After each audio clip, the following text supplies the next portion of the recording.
안녕하세요. 오늘은 조금 심오한 이야기를 해볼까 해요. 인간은 태어나서 이렇게 살아야 제대로 사는 거다라는 주제로 말이죠. 살면서 누구나 한 번쯤은 내가 제대로 살고 있는 건가 라는 고민을 해봤을 거예요.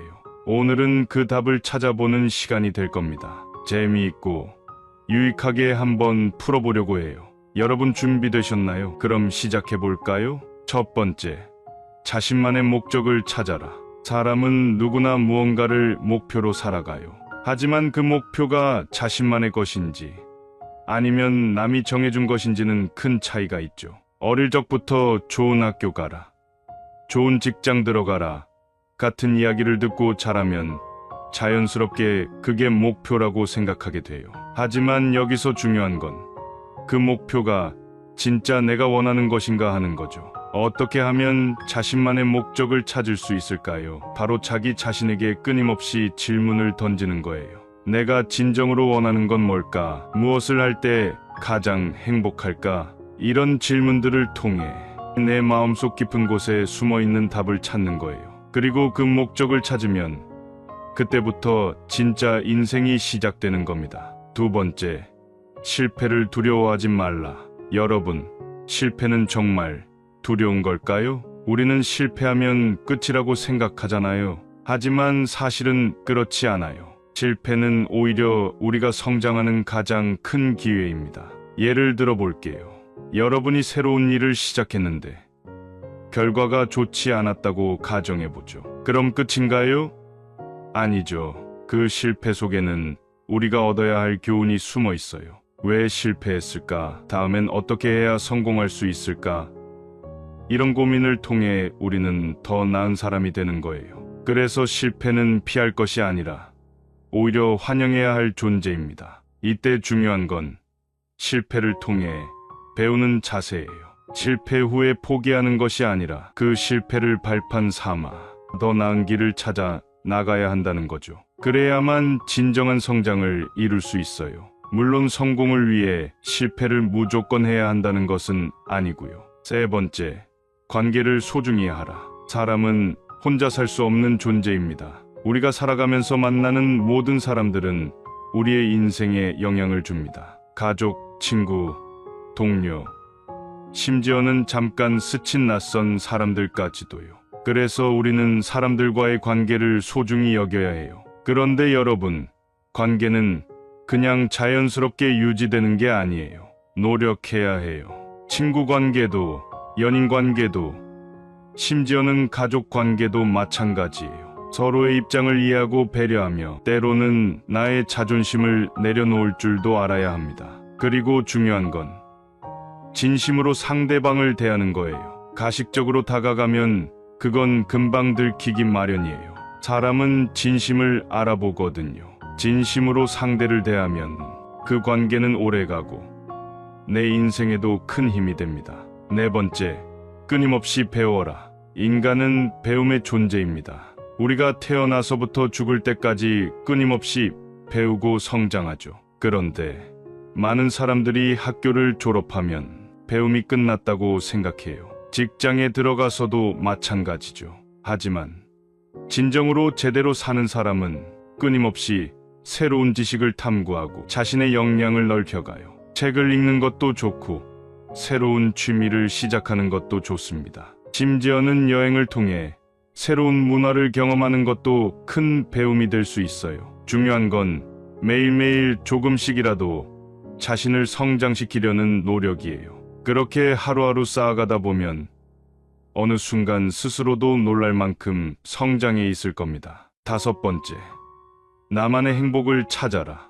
우리는 흔히 행복을 외부에서 찾으려고 해요. 돈, 명예, 성공이 있으면 행복할 거라고 생각하죠. 하지만 진정한 행복은 외부에서 오는 게 아니에요. 바로 내 마음속에서 시작됩니다. 나만의 행복을 찾기 위해서는 먼저 나 자신을 알아야 해요. 내가 무엇을 원하고 무엇을 할 때 가장 기쁜지 말이죠. 그리고 그 행복의 원천을 꾸준히 키워나가야 해요. 어떤 사람은 여행을 좋아할 수 있고 또 어떤 사람은 그림을 그리며 행복을 느낄 수 있어요. 중요한 건 남의 기준에 맞춰 행복을 찾지 말고 나만의 행복을 찾는 거예요. 자, 여러분, 오늘 이야기한 5가지 기억나시나요? 자신의 목적을 찾고, 실패를 두려워하지 않고, 관계를 소중히 여기고, 끊임없이 배우며 나만의 행복을 찾는 것. 이 5가지를 실천한다면 우리는 정말 제대로 사는 인생을 살 수 있을 거예요. 여러분도 지금 바로 시작해 보세요. 작은 변화가 여러분의 인생을 크게 바꿀 수 있을 겁니다. 그럼 오늘도 여러분의 하루가 멋진 하루가 되길 바라며 우리는 다음 영상에서 만나요. 구독과 좋아요 감사합니다.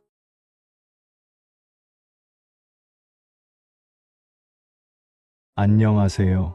오늘은 겉으론 순해 보이지만 속으론 계산 빠른 여우 같은 사람, 겉으론 어리숙해 보여도 알고 보면 똑똑한 능구렁이 같은 사람에 대해 얘기해 볼 거예요. 이런 사람들은 어떻게 행동하고 어떻게 보면 그들을 본받을 만한 점도 있을까요?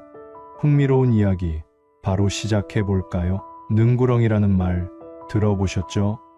단순히 나쁜 뜻은 아니에요. 겉으로는 얌전해 보이지만 속은 깊고 필요한 순간에 딱 맞는 판단을 내리는 사람들을 뜻해요. 그래서 그런 사람들은 때로는 주변 사람들에게 놀라움을 주기도 하죠. 그럼 그들의 특징을 한번 알아볼까요? 첫 번째, 언제나 여유롭다. 이런 사람들은 무슨 일이 있어도 표정이 흔들리지 않아요. 상황이 안 좋아도 당황하지 않고 마치 모든 게 계획대로야 라는 얼굴을 하죠. 예를 들어 직장에서 상사가 갑자기 어려운 질문을 던졌을 때도 능구렁이들은 순간적으로 당황하지 않고 오히려 천천히 생각하는 척하면서 시간을 벌어요. 그리고 답을 찾을 수 있죠. 이게 바로 첫 번째, 여유롭게 상황을 넘기는 능력입니다. 여러분도 이런 사람 본 적 있나요? 회의 중에 이 사람 답 모르는 것 같은데 생각했는데 잠시 후 진짜 그럴싸한 답변을 내놓는 사람들 있잖아요. 그게 바로 능구렁이의 전형적인 모습이죠. 두 번째, 핵심만 딱 짚는다. 바로 핵심을 딱 집어낸다는 거예요. 괜히 이것저것 얘기하면서 돌아가는 게 아니라 중요한 부분만 말해서 듣는 사람에게 이 사람 뭔가 있네? 라는 인상을 남기는 거죠. 예를 들어 여러분이 친구랑 카페에서 이야기하는데 친구가 너무 길게 얘기하면 집중이 안 되잖아요. 그런데 능구렁이 같은 사람들은 한두 마디로 핵심을 바로 잡아요. 그래서 대화할 때 더 믿음직스러워 보이는 거죠. 세 번째, 겸손하지만 자기 이득은 챙긴다. 겉으로는 겸손한 척하지만 자기 이득은 확실히 챙기는 스타일이죠. 이런 사람들은 굳이 나서지 않지만 뒤에서 모든 걸 다 알고 있는 느낌이에요. 그래서 나중에 결과가 나오면 이 사람이 이미 준비를 다 해놨네 하고 놀라게 되는 경우가 많죠.